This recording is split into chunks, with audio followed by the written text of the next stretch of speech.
My final and privilege for the morning is to invite up the next panel. I'm not going to introduce all of them, but I am going to introduce the moderator, and that is Jack Ehnes, who needs little introduction, the head of CalSTRS, a board member of Ceres, and truly a leader in this space on all of those categories I talked about when we opened up, from investment to moving out of certain investments, to engagement, the 175 shareholder resolutions that he and Comptroller DiNapoli are involved with, to public policy. Turning this over to Jack is a great privilege, and he will introduce my colleagues. Thank you. Good to see you, Andrew, again.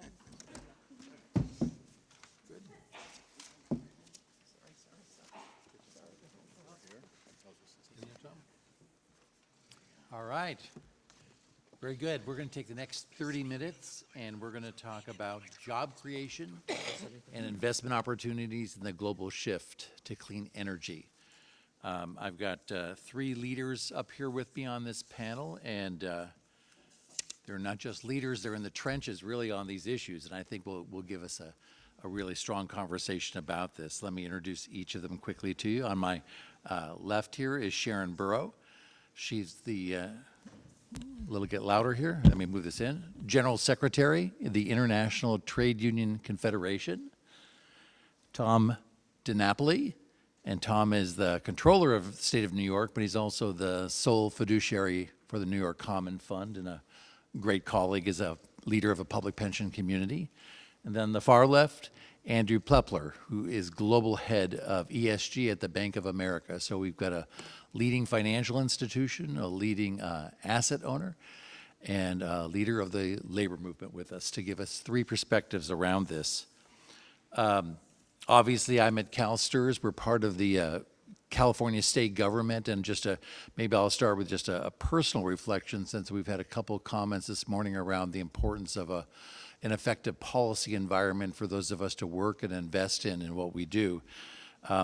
This is the time of the year when people make State of the Union speeches and State of the State speeches in the first month of the year.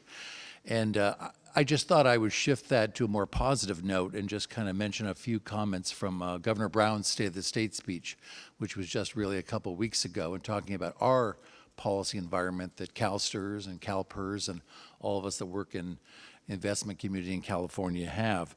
But the points the governor made, and again, I hope all of you are kind of focused on the summit that we'll be building up to later in September. But the key parts of our policy environment in California is the legislature's action to extend the cap-and-trade system now to 2030. We have now very aggressive building and appliance efficiency standards in the state that affect us all. We have a powerful low-carbon fuel standard. We have incentives for zero-emission vehicles. And we now have policies to eliminate reduce climate pollutants like methane and black carbon. So all of those ingredients, I think, are part of a very effective policy environment that all of us need to reflect on what we advocate for here in the various states that we work on, or if we aren't seeing what we want to see coming out of Washington. I think we all have responsibility here to move forward in these environments so that we can be effective investors in what we do. So just a couple thoughts about that. So if we can get started then, and Sharan, I'm going to start with you. I think you're a perfect person to kind of frame, obviously, the title of this around job creation. The global shift from fossil fuels to clean energy, it's underway, is accelerating, creating new jobs, massive economic opportunities, but it's also a disruptor. Could you talk about some examples of new jobs that are being created as the world implements the Paris Agreement? And how can all of us help in this transformation so that there is that just transition for workers in the communities that we all live in? Sure. Well, thanks, Jack. And I actually want to thank investors for the work that they do. I'm a bit of a straight shooter, and I'll tell you that governments are losing ambition as we're moving away from fossil fuels. There are less than 4 countries in the world talking to their workers and the employers in the coal sector about an orderly exit. what they're going to do about just transition for those workers and the communities. That's a disgrace. And so your work is critical. If we don't get that right in fossil fuels, as the shift is now on, as Jack said, then we're going to leave a lot of stranded workers and communities. So first and foremost, let me say, even as we celebrate some of the job opportunities, then we must acknowledge that if we actually lose the trust of communities and workers, then we will get more of the let's stop the war on beautiful clean coal stuff that we kind of heard around the air last night. So we really need to put working people, their labour, their rights at the centre of this transition. And that's why we talk about just transition. And, you know, I'm looking at Patricia and certainly Christiana before, but great champions of having got that into the Paris Agreement. Now we need to make it happen. Certainly on the vulnerable side, no stranded workers, no stranded communities. But on the upside, as we see this as the biggest systemic shift in our economy ever, it's not so much that there are new jobs, it's the shift in the tasks that the jobs will do, because the industries of today are largely the industries of tomorrow. But if you look at the fact that there are now more than 10 million jobs in solar around the world, and that's set to grow, you know, exponentially by 2025, that's a good thing. When we look at mass transit in cities, cities are the biggest jobs multiplier, and whether it's mass transit in transport or whether indeed it's in their supply chain, whether it's in services, whether it's in retrofit. I mean, right here in New York, you have some of the best announcements about retrofit and clean energy, and that's going to create hundreds of thousands of jobs. So we're not pessimistic about jobs if we get it right. And I can tell you that we want to see the lens of jobs and just transition, because we are also representing investors, $30 trillion of workers' capital in the global economy, in our pension funds. And if you add our mutuals, about double that. And frankly, you know, you cannot have this transition without, you know, the floor of workers' rights, the just wages that have been denied to workers, and the skills and education and the support for redeployment. If we get that right, then I'm an optimist. But I'm not so much an optimist about government-led ambition. I am an optimist if the companies, labour unions and ourselves work together, and workers and at the centre of the dialogue table. Not a thing that's known much in the US, Jack, but social dialogue is something that's accepted around the world, and when you put workers at the table, you build the trust and you build the agreement around the measures necessary. Just a quick follow-up. Why is it's an afterthought, the word you use? So one would think that would be central to any discussion around economic transformation. Why is it you think we don't have it right? Look, I don't know. You work in the US. I'm a global leader. I'm Australian, so I never went to diplomatic school, and you have to forgive me for that. But, you know, when I asked a company at Davos last week, you know, why on earth they just didn't sit and talk to their workers about it. Yeah. And, you know, you can think about this. You're going to shift cities with investment, with mass transit, to a whole new layer of operations. And you can either talk now or you can talk through a transport workers' strike. And we say talk now. I mean, that's the reality. That's the work that with the B team we're doing with companies where they're actually taking, in fact, I urge you to read the B team report. It's an update on net zero, because it also has the company's commitment to dialogue and just transition measures, working with our own Just Transition Centre. But, you know, I'd say to US companies, what are you so frightened of? These workers make you their money. You know, make you the money. We want you to share it a bit more. I mean, the inequality is disastrous. But if you're frightened of paying minimum living wages, if you're frightened of getting the measures around jobs and skills right, and some of you aren't, had some great conversations in Davos last week, but when I get told by one business leader that, well, Sharon, we kind of like to talk to unions, and if they were more like you rather than thugs, I went, excuse me? You know? I said, well, you know, I could wear it with pride, but I hardly think it fits. Right. And they were even more amused when I said, look, I just cut an agreement with the government of Qatar to actually end slavery. 5 months ago, I was their worst enemy, and today I'm helping them implement a mature industrial relations system. And so even they don't see me as a thug. There was a bit of embarrassment. But, you know, you really do need to be comfortable that these people are loyal to companies. Sure. They want to work in good jobs, so work with them. Thank you. Tom, take a different angle to this now. Talk about how you're addressing climate risk changes in your portfolio and managing these issues. Yeah, happy to do so. Good morning, everyone, and thanks again to the UN Foundation series for convening us once again. We certainly have the interest of the workers as well. From a New York perspective, we love when we do investments that create jobs, especially in the green economy, but our prime concern is for retirement security. That's our perspective for the 1.1 million public workers who are part of our retirement system. And we've approached this issue from many different angles, and it's been an evolution within our own organization. We began a number of years ago with what we called a Green Strategic Investment Program, and that has evolved into a very fully integrated ESG strategy across our entire portfolio. And particularly with regard to the climate issue, in recent years, the foundation really started with a greater analysis of our portfolio. We work with some of our investment partners, Goldman Sachs particularly, to look at different scenarios in terms of climate change and what would be the risk to our portfolio. We participated in the Mercer study on investing in a time of climate change. We came up with some good information. We found that some of the work we've been doing already showed that our carbon footprint was lower than our benchmark. We were pleased about that, but we felt that there was much more for us to do.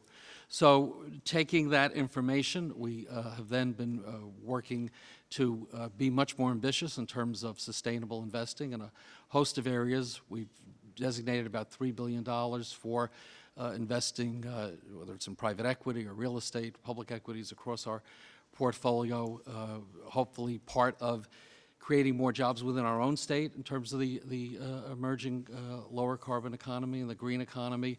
But we've particularly been concerned about how we can address the issue of climate risk and benefit our portfolio. So one of the areas that we looked at, probably a little different from some of the discussion earlier, while we certainly are concerned about the issue of fossil fuels and the need to do things different in that area, a lot of our focus has been on the issue of poor emitters, investments that we have that have a very poor track record of either, first of all, not disclosing what their greenhouse gas emissions are, or even if they disclose them, not having an aggressive plan to lower those greenhouse gas emissions.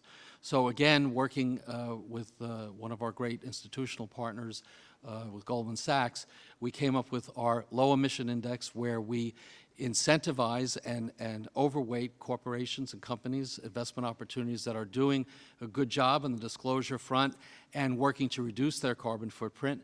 And then we underweight or we penalize companies that will not disclose and will not address this issue. This then gets coordinated with our corporate engagement. So we're very aggressive then as a shareholder in a host of areas. We were very pleased, Mindy mentioned earlier, the ExxonMobil shareholder vote. We were pleased to be one of the lead filers of that. It helped to have the Church of England as a co-filer. It didn't hurt. And, you know, Mindy mentioned the great vote, 62%, but we should keep in mind a year before we lost with 38%. So there really has been a big evolution.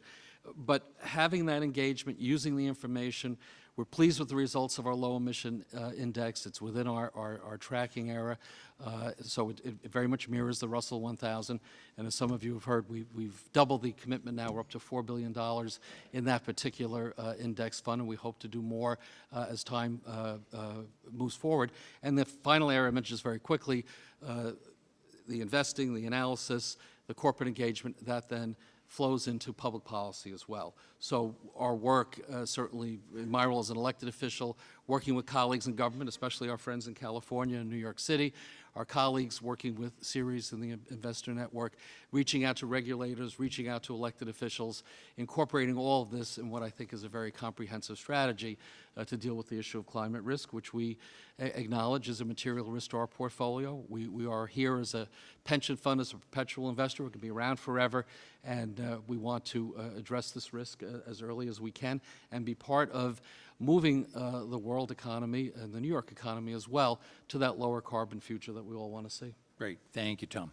Appreciate it. Andrew, just from the Bank of America's angle, how does financing of clean energy and sustainability projects help support job creation? Title of this panel.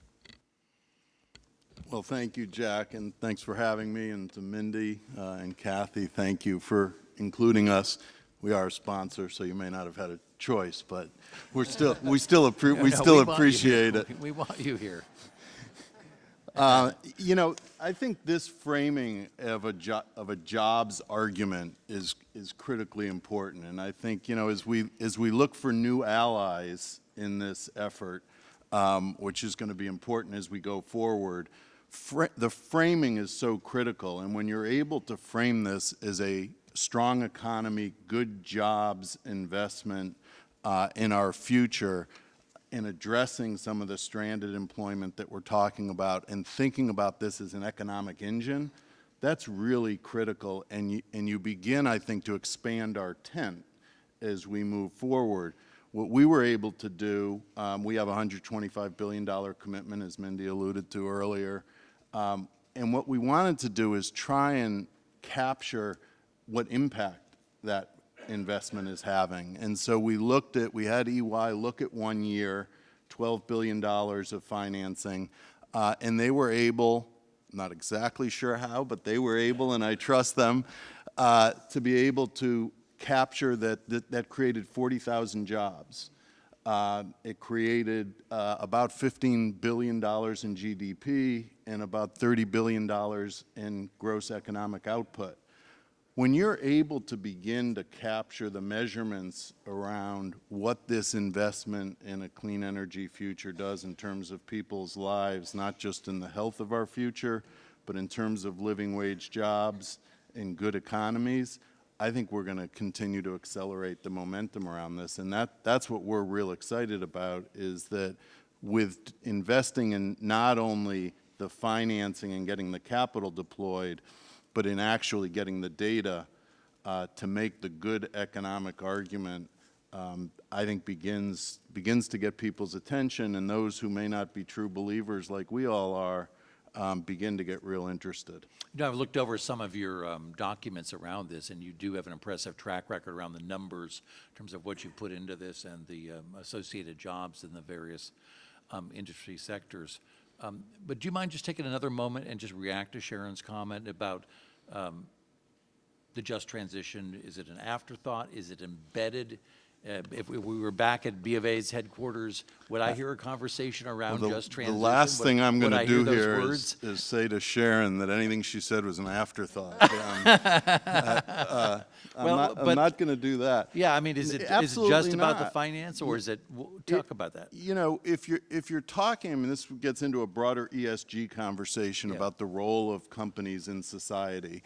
And if you're going to appeal to the workforce that you want and begin to demonstrate, as is critical for the financial services industry post-crisis, that we are a good steward of our resources and we are an engine for economic growth and good for society, you need to address these issues. And our workforce expects it, our investor community expects it. So we have stakeholders everywhere reinforcing this point that you have to be concerned about the impact you're having in society. And if there are stranded workers in the communities where we have a large presence, we have to figure out vehicles to address that transition. And so what we may be able to finance in clean energy with real good paying jobs may not be the only solution. We may have to invest in workforce training programs. We do a lot of work with community development financial institutions that work with small businesses around creating sort of the next generation of job growth in communities that need new industries and sectors. You got to look at it in totality. So I think Sharon's absolutely right, and it's a point that's largely missed. We get all excited about the path forward with clean energy, but there is a concern with those left behind, and we have to address that. So Sharon, well, I'm going to ask you, let me ask, so we've got a body of investors here, 500 individuals. Tell us, what expectations would you set for this group, that we have that dialogue with Bank of America or others? You said dialogue, but put some meat on that. What does that mean we should Okay, be so- doing with these groups? So first and foremost, the good news is that in terms of the infrastructure spend that's necessary, it's the biggest jobs multiplier in the medium term. The only sector that beats it is the care economy, and we should actually absolutely be investing in the care economy. But this infrastructure spend will generate jobs. So the first thing they have to be is good jobs, but also jobs that actually are going to be enabling green jobs in terms of the future that we want to see. We have a very simple set of propositions around investor principles. We ask companies, first of all, to disclose where they invest. We actually ask a commitment to see that there are corporate plans for the consequences of climate change consistent with the 2 degrees, the Paris 2 degrees commitment or less, and indeed the just transition measures. And just transition measures are not that hard to think through. For vulnerable workers, as you see the jobs shifting, it's about either secure pensions and or it's about skills and redeployment. We prefer it where companies are committed, but they've got to be transparent about it. It's got to be fast to transition. So if you take a company like Enel, for example, that out of Italy, but investing in big Midwest wind jobs here in the US, we say to them they're doing a terrific job in managing the phase out because they don't walk away from their coal-fired power station communities. They either reinvest in them in renewables or, in fact, they look at industry parks or other partnership operations. But here we are seeing, I'm so sad to say, you know, lower wages, not quite union standard jobs. And so we need to make sure that investors are, in fact, putting a floor of minimum standards. And then they're looking to the examples set by the B team companies where, as you plan for net zero in your business, you have dialogue with your workers, you set the just transition measures in place that'll get you to that point. It's not that hard. It's a pretty simple recipe, really. If people are paid a minimum living wage, if they actually know they have a right to organise freely and to bargain collectively for a fair share of the profits and productivity, and they have a secure pension and a right to compliance with a good rule of law, that's pretty much it. Yep. But we see it breaking down everywhere. And I have to say, last week there was a lot of hope where we talked about, you know, it was Larry Fink's words about social progress, but we really want to see the right space as well. So our third principle is about the UN human rights and due diligence commitments. And the fourth one is about community responsibility. So if we can get that right, if our pension money, based on that, is actually being invested, and I will say, Mindy, and you know, everyone else involved in the 100-plus company strategy, thank you for putting just transition in there. We will work with you on both the minimum floor and the process. Great. Thank you, Sharon. Tom, I want to come back to you. You went over a number of things you're doing in New York to address your climate risk issues in the portfolio. And you quickly talked about the index aspects of your portfolio. Again, U.S. public pension plans have always had a strong tilt toward passive portfolios, represent a large part of our global equity allocation. I'm sure for you, it's like us, that's very significant. So it sounds like that is starting to be a centerpiece of what you're thinking about now. And are you making changes in that area? What are you doing? Yeah, around well, the index? we're doing more, you know, as I said with the announcement earlier today. It's a very efficient way for us to deploy a large amount of capital. You know, so we're over 200 billion, you know, in assets now. So we have big chunks of money that we need to move around. And everybody's always criticizing us for fees, you know, when we do things in the alternatives, and sometimes in the alternative space we could do more interesting kinds of investing relating to climate and environment. But we really are very pleased with the low emission index because it's getting us the return consistent with what we would get with our traditional indexes, with the Russell 1000 particularly. And as we've been monitoring it, the carbon footprint is 75% below benchmark. So we've been able to get the return at an efficient cost, and we feel immediately today having an impact in terms of carbon footprint. You know, again, when you just focus on the fossil fuel companies, you're leaving out some big sectors of the economy and some big emitters of greenhouse gas emissions. And again, the ability then to make money, to have an impact in terms of behavior, and then coordinate with our engagement side of our pension fund to target those companies that aren't disclosing their greenhouse gas emissions, and to say, if you're not going to at least do disclosure, we're going to put less money towards you, to reward those that are doing the right thing, and even those who are then disclosing, to use that as a roadmap to say, all right, well, how are you reducing your emissions? So it really becomes part of a very holistic approach and strategy, with obviously the foundation being making money for the fund in as efficient way as possible. So we started with $2 billion. It's valued now at about $2.5 billion. We added another $2 billion as of today. I see it easily scalable. We hope to do more in the future. The challenge is, what are the other investment opportunities, even beyond passive investing? How can we, again, deploy the significant amount of money that we have? And I don't know how the other investors feel. We're sometimes struggling to find those great investment opportunities that are consistent with dealing with the issue of climate, where the investment can absorb the kinds of allocations that we would have available. One last question on the indexing piece of it. I mean, you've made this, again, a central part of your strategy right now for over $4 billion. Have you been able to communicate that effectively with the stakeholder community? Do they understand why you're doing that with the portfolio, and why that makes sense for the portfolio, why it makes sense for their pensions? Yeah. Well, talking about a low emission index and it's very disclosure techno-speak. I'm just trying to corporate figure out, engagement. so how are you doing that? It's not easy to make it into a slogan, as other strategies sometimes are a little easier. So, but we are, because of the success, I think we wanted to wait to see if it would work. We've had a great partner with Goldman. We do a rebalancing on a quarterly basis. So it's a very iterative process. It's a good story. And I think with the announcement that we had today, we're seeing some good press coverage. I think the message is getting out there. We're getting a lot of questions, about other kinds of strategies, whether it's divestment or other approaches. And we say, everything's on the table. We're looking at anything. But we're doing some great things right now that people need to understand. And in fact, many have called, and I think you're going to start to see other institutional investors doing similar kinds of index strategies. Again, it's a smart way to go. It's a cost-effective way to go, and that's important to us as well. Great, thank you. Andrew, you've heard the word, obviously, several times already. I've heard the word Goldman quite Gold- a bit. Very good, very good. Opportunities was the word I was looking for. So you're at a key seat in that discussion of what those opportunities look like. And as I said already, you've put a lot of money into this. But in terms of the outlook, the demand, the numbers are daunting that people feel are necessary, that need to be put into this area.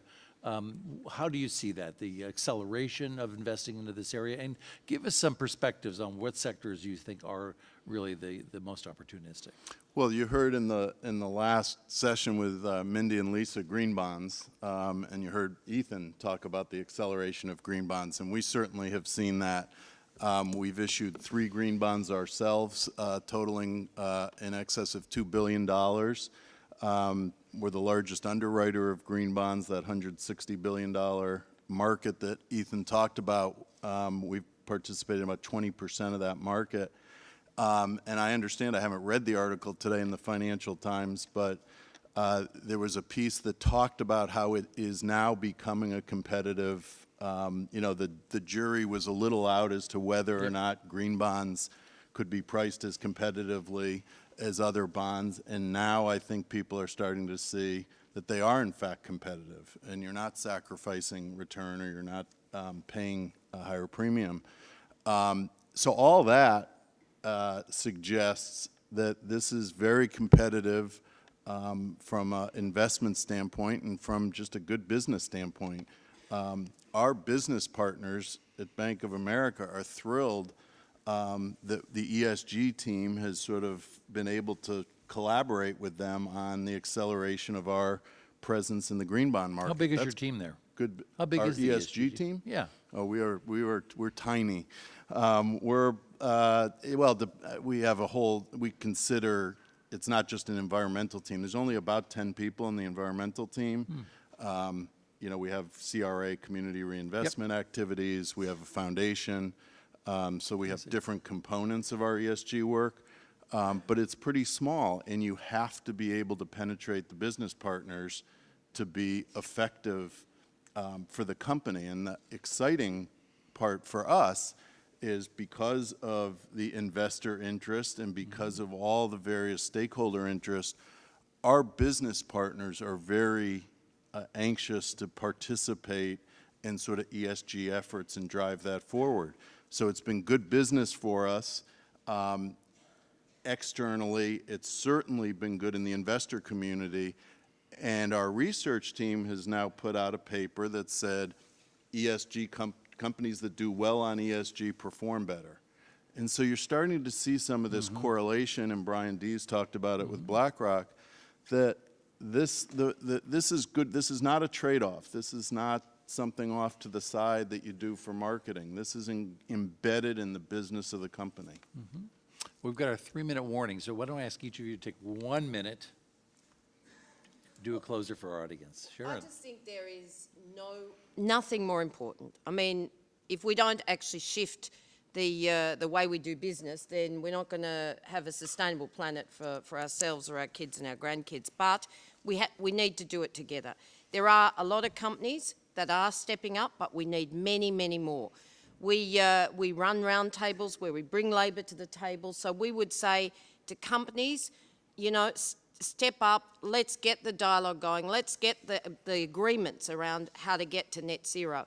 But for investors, you've got the bottom line demand, you've got the leverage, and you've got a lot of our money. And so, you know, whether it's responsible contracting standards as a minimum, whether it's, you know, the actual just transition processes, the B team and our just transition centre are managing, take the time to say, how do we involve our labour force? What is the fundamental way? And, you know, you heard the fantastic woman from Apple talking about due diligence through their supply chains. Let's do it for labour as well. So we build trust in the communities and we make the future possible. Very good. Thank you. Tom.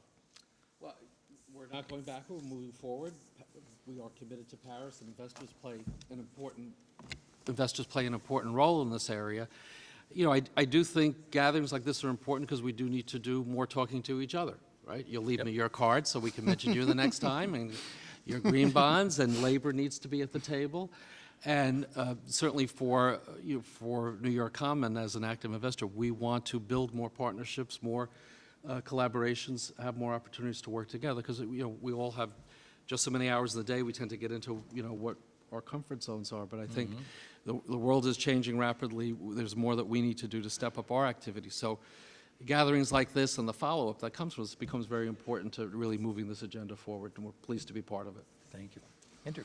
I would echo all that. I would say that it's a time to be bullish, because I think this effort transcends the frustrating political environment that we find ourselves in, and what can be harnessed in this room and the influence that can be generated on the private sector to help drive the direction forward, I think is enormously exciting. And there is no contra case. You know, there is really nothing standing in the way of accelerating the energy and the resources in this room. And so that's very exciting. Great. Thank you all.